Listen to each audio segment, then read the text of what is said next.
რომ 13 წლის სოფო კვარაცხელია საქართველოს და უცხოეთის კლინიკებმა მკურნალობაზე უარი უთხრეს. ხერხემლის მალების პათოლოგიით დაავადებულ ბავშვს, რომელიც ეტლს იყო მიჯაჭული, გონებრივ სისუსტესაც უწინარეს არ მეტყველებდნენ. კითხვის ნიშნის ქვეშ იდგა ბავშვის სიცოცხლე, ურთულეს ოპერაციას მხოლოდ და მხოლოდ ქართველმა ქირურგმა გიორგი გეგია მოკიდა ხელი. როგორ დასრულდა საბოლოოდ ამიერკავკასიაში უპრეცედენტო 13 საათიანი ოპერაცია, ამას ლევან ჩხაიძე მოგვიყვება. ნახოთ სიუჟეტი.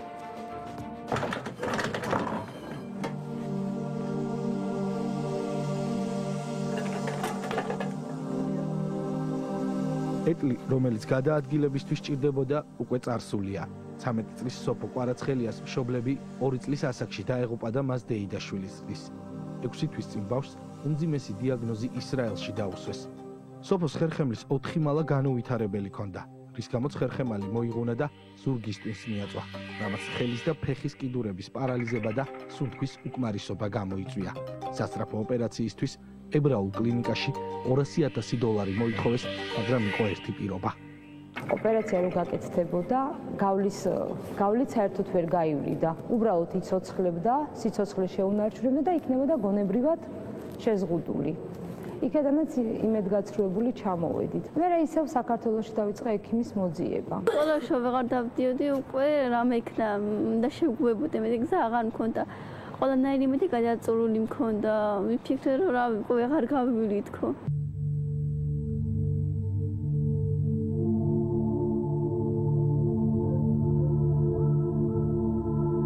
ურთულესი ოპერაცია ისრაელის ნაცვლად საქართველოში ოთარ ღუდუშაურის სახელობის კლინიკაში გაკეთდა. ქირურგი გიორგი გეგია და მისი მეუღლე ელინე ბეჟენცევა ოპერაციას 13 საათი ატარებდნენ.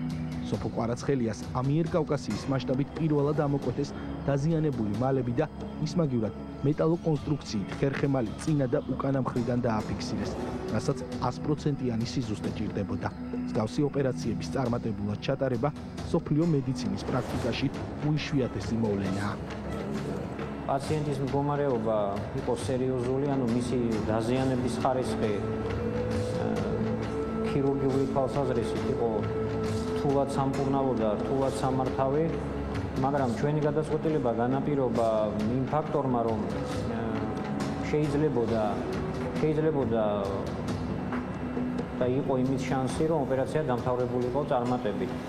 ამის შანსი დიდი არ იყო, მაგრამ ჩვენ რა თქმა უნდა გამოვიყენეთ ის, რაც ჰქონდა. ანუ ამ პაციენტის დატოვება უიმედოდ ნამდვილად არ იქნებოდა სწორი.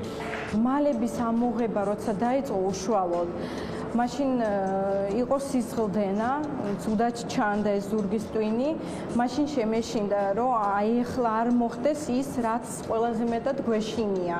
როგორც კი დავინახე, რომ ზურგის ტვინი იდო თავისუფლად ყველანაირი ზეწოლის გარეშე და მისი მთლიანობა არ იყო დარღვეული. მაშინ მივხვდი, რომ ჩვენ ეს შევძელით. წარმატებული გამოსავალი ერთპიროვნულად მიეკუთვნება პირველ რიგში იმ ქირურგს, რომელმაც მაღალი ოსტატობით შეასრულა ეს შემთხვევა, მაგრამ ასევე ხაზგასასმელია იმ მთელი სამედიცინო გუნდის მაღალი ოსტატობა და ურთიერთ შეწყობილი, შეთანხმებული და წლების განმავლობაში ჩამოყალიბებული ურთიერთობა, რომელიც ამ კლინიკაში ტრადიციულად ხორციელდება. ოპერაციიდან 1 თვის შემდეგ უცხოეთში დასმული პესიმისტური დიაგნოზი არ გამართლდა. 13 წლის სოფო ახლა რეაბილიტაციის კურსს გადის და მისი დასრულების შემდეგ ცხოვრებას ჩვეულ რიტმში გააგრძელებს. ყველაზე მეტად ახლა სკოლა და თანატოლებთან ურთიერთობა ენატრება. ოპერაციისពេលრომ გავიარე, აი შემთხვევით ძალიან დიდი სიხარული კიდევ არ მჯერა რომ დავდიოდი. მაშასე ამ სიხარულის მინიჭების მთავარი გმირები, ნეიროქირურგები გოგა გეგია და ელენე ბეჟენცევა ჩვენთან სტუდიაში. ბრავო, გამარჯობა. ბრავო. ფეხზე გიდგებით იმისათვის, რომ ასეთი მაგარი რამ გააკეთე და მინდა რომ მთელი გულით უთხრა მთელ საქართველოს, ჩვენ ხშირად მივდივართ ხოლმე უცხოეთში, ვცდილობთ რომ ჩვენს ავადმყოფობას უმკურნალოთ უცხოეთში და ესეთი მაგარი ექიმები ყავს აქ საქართველოში. მაშასე არაჩვეულებრივი სტუმრები, გენიალური ოპერაციის შედეგით და რანაირად გაბედეთ ხალხო? როგორ გადაწყვიტეთ, რომ აი ამ ყველაფერთვის ხელი მოგიკიდებინათ, იმიტომ რომ ყველა მოარითქვა პრაქტიკულად, ხო?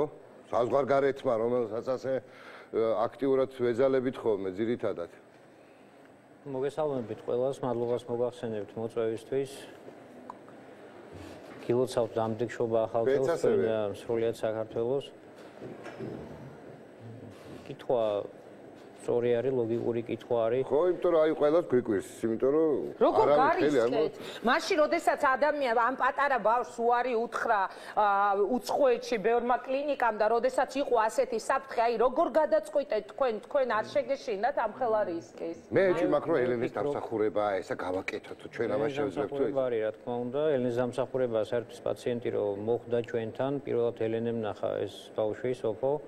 და ელენე თქვენ აიღეთ თქვენ თავზე რომ მას ხერხემალზე შეეხებით და გაასწორებთ გამოასწორებთ მირჯამრთელობას. დასაკარგი აღარაფერი აღარ იყო, ანუ ეს ბავშვი გაწირული იყო ოპერაციის გარეშე, მისი სიცოცხლე წარმოუდგენელი იყო. და პირველად რომ ნახე ბავშვი, პატრონები, მივხვდი რომ ბრძოლას აქვს აზრი. სურათები ვაჩვენე გოგა გეგიას. და გადააწყვეტეთ. გოგა გეგია, ესე მიმართა. გოგა გეგია თქვენი მეუღლე. და ძალიან მაგარი ექიმები. ერთი კითხვა მაქვს, ბატონო გოგა და ქაბუტონო ელენე, თუ გაქვთ ახლა ამ ბავშვთან თქვენ კონტაქტი, რომელიც როგორც რეპორტაჟში ვნახეთ, მას ძალიან დიდი პრობლემები ჰქონდა ოჯახშიც, გულისხმობ იმას, რომ იგი დეიდის სახლში იზრდება და თავად მშობლები არ ყავდა და ალბათ ეს კიდევ უფრო ასმაგად საპასუხისმგებლო იყო. ახლა გაქვთ მასთან კონტაქტი? გვიეკავს ხშირად, მუდმივად გვაქვს პრინციპში ჩვენ ურთიერთობა და კონტაქტი. პირველ კითხვაზე გიპასუხებ, თუ შეიძლება. ჩვენ უცხოელ კოლეგებთან შედარებით დიდი უპირატესობა გქონდა, რომ ჩვენ პირადად ვიცნობდით ამ ბავშვს. ანუ ქირურგი და პაციენტი ეს არის აი ერთი დიდი მოვლენის ორი მხარე, გამორიცხულია.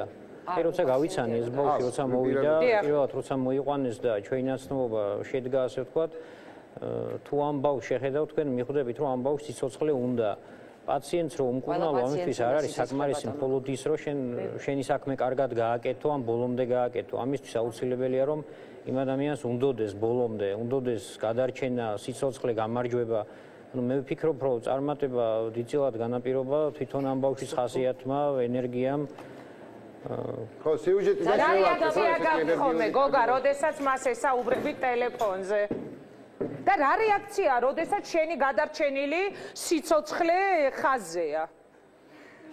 რაც მე ხა ვერ აღვიქვა უგაცრავად ამ ბავშვს როგორც დადებითი რეაქცია მე გამაქვს. მე ვთხოვ ეხა სტუდიაში ერთ ჩვენ სტუმარს, რომელიც არიციან ჩვენმა მაგარმა ექიმებმა რომ ამ სტუდიაში უნდა შემოვიდეს. სოფო კვარაცხელია.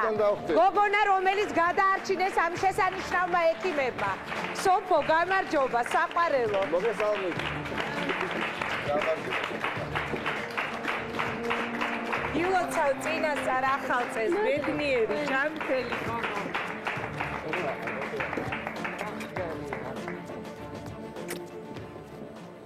როგორ ხარ? ჩვენ არ ვიცი, აი აღფრთოვანებულები ვართ იმით, რაც ვნახეთ რეპორტაჟში, აი ამ ექიმების წყალობით. შენ მითხარი, შენ როგორ ხარ, თორე ჩვენ რა გვიჭირს ვართ? მე კარგი. კარგად. რა იყო? ალმაზი ბავშვია, გადავიარე. გაოცარი გოგოა. არ გეშინონა, როცა ოპერაციაზე შედიოდი? არა, რადგან გოგა ექიმი ოპერაციას. გჯეროდა მისი, რომ წარმატებით ჩაივლიდა ეს ოპერაცია? თქვენ რა სიტყვით? აი როგორ მოხდა, რომ გარისკეთ და დაუშვათ ახალგაზრდა, სრულიად ახალგაზრდა ქირურგებს მიენდეთ? იმიტომ რომ ლაპარაკიც მიჭირს ეი. ბატონო? ლაპარაკიც მიჭირს. როგორც გოგომ მიხსნა და მითხრა, ამიტომ მივენდე. იმდენ ექიმებთან ვიყავი სოფოს დამოკიდებ ერთ ექიმთან, მეორე ექიმთან, მესამე ექიმთან, ისრაელშიც ყავდა და ისრაელში გონებრივად პრობლემა ექნებოდა ბავშვს გაკეთებულიყო ოპერაცია. ამიტომ როგორც გოგამ გითხრა, ჩვენც ისე მივენდით. დარწმუნებული ვიყავი, რომ გოგა თქვენ გქონდათ იმის იმედი, ამ ხელა რისკზე მიდიოდით, რომ ასეთი ახალგაზრდა ექიმები უშველიდნენ სოფოს? გქონდა, კი. კი, რა გაძლევდათ ამ იმედს? იმიტომ რომ არ ვიცი, მაგრამ გქონდა გოგა ექიმის იმედი. რა სიტყვით გოგა თქვენ ყოველთვის როდესაც არის ხოლმე ასეთი ამბავი მე ემოციის გარეშე ვერ უყურებ და რა ბედნიერებაა რომ დღეს სოფო ასეთი ჯამთელი გამოჯამთელებული და ასე ხოჩაღად არის. ზრდიბედნიერება ალბათ ქირურგის ყველა ექიმის ცხოვრებაშიდან განსაკუთრებით ქირურგების ყველაზე დიდი ბედნიერება არის აი შეგრძნება იმისი რომ აი შევძელით ჩვენი მის გაკეთება, რისთვისაც მთელი ჩვენი შეგნებული არსებობის მანძილზე მივილტვოდით. ყველაზე მაგარი არის, როდესაც ასეთ რისკზე მიდის ასეთი დარწმუნებული ექიმი. მე ყოველთვის ვამბობ, რომ ექიმები არიან განსაკუთრებული ადამიანები და მართლა ძალიან მიხარია და მართლა გვიამაყება, რომ ეს ოპერაცია გაკეთდა საქართველოში და ასეთმა ახალგაზრდა წყვილმა გააკეთა. სოფო, მითხარი ახლა როგორი განწყობით ხვდები 2015 წელს? ძალიან კარგი. თავს ხო კარგად გრძნობ? მე მინდა გისურვო წარმატება, მინდა გისურვო ძალიან დიდი სიხარული და მინდა გისურვო რომ იყოს სულ ჯანმრთელი, სულ ბედნიერი და სულ გახსოვდეს ეს ორი მაგარი ადამიანი, გოგა და ელინე, რომელმაც ასეთი საქმე გააკეთეს. გაიხარე. დიდი მადლობა რომ ესეთი მაგრები ხართ. ძალიან დიდი მადლობა. ბედნიერ ახალ წელს გისურვებ და ყოველთვის გქონოდეთ იმის საშუალება რომ რაც შეიძლება მეტი პაციენტის სიცოცხლე გადაგერჩინოთ.